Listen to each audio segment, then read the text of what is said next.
Bionicle Adventures 3 The Darkness Below. Written by Greg Farshty. Narrated by Nemetron. Chapter 9. Nokama was growing concerned.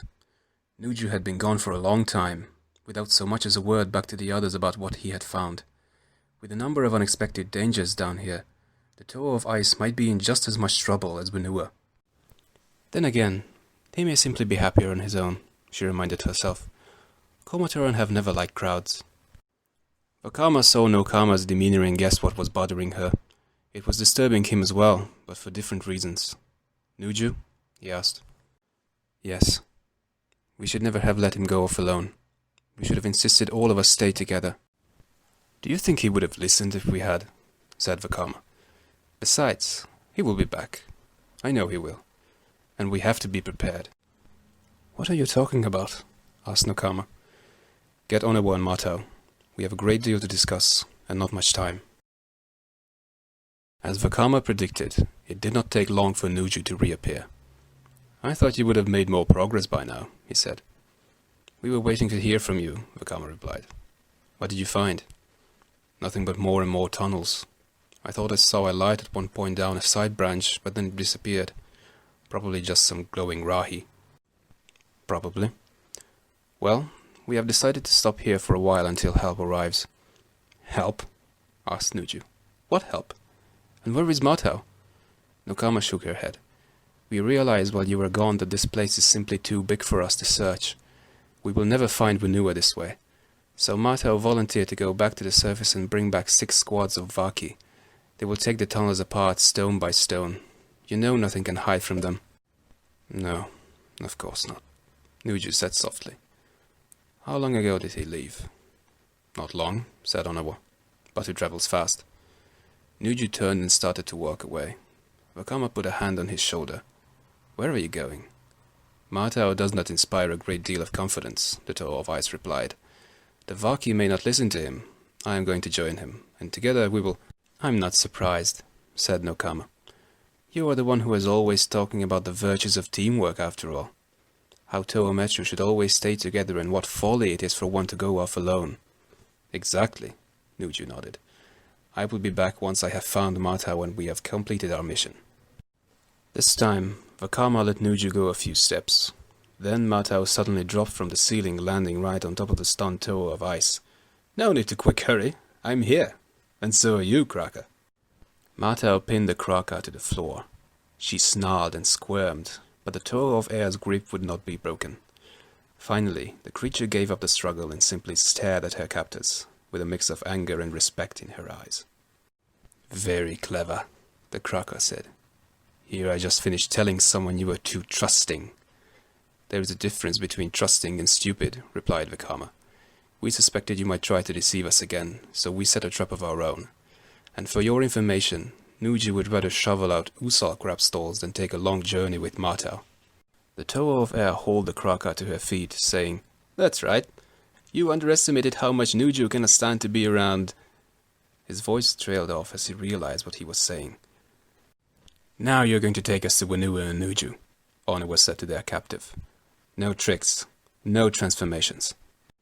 The Kraka said nothing in response, but the mask she wore smiled.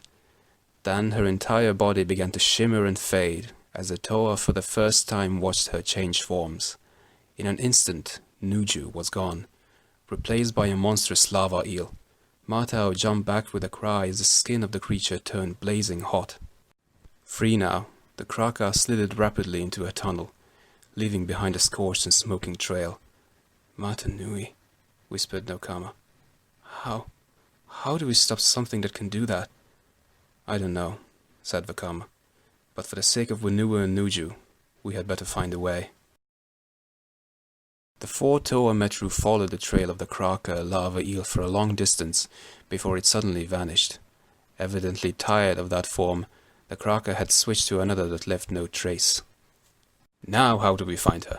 Asked Vakama, frustrated. Maybe by not seek finding her, said Matao.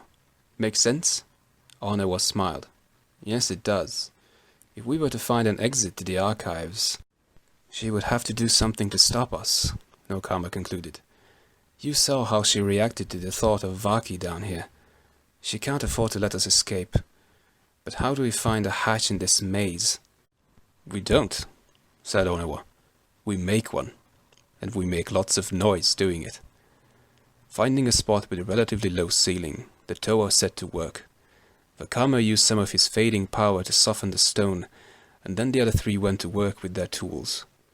It was slow going, and there was no way to know how many feet of rock they would have to go through to reach the archives, but none of them expected they would be allowed to complete the job anyway. Vakama was the first to notice something unusual.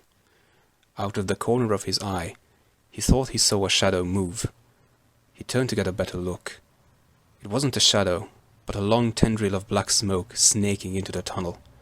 It was followed by another and another, until it looked like some dark, tentacled beast floating in the air. "She is here," he said very quietly to the others. All of them kept working as if they had not noticed anything. It was a risky strategy. If the Kraka had come to defeat them once and for all, allowing her to strike first would be a colossal mistake. But if there was a possibility she would take them back to her lair, where Nuju and Manua would be waiting, then it was a risk they had to take.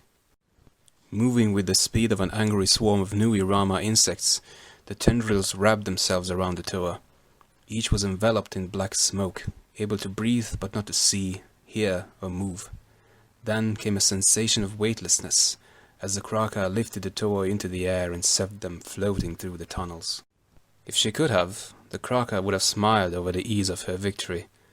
But monsters made of smoke don't have mouths to smile with, so her celebration would have to wait until she had changed forms once more.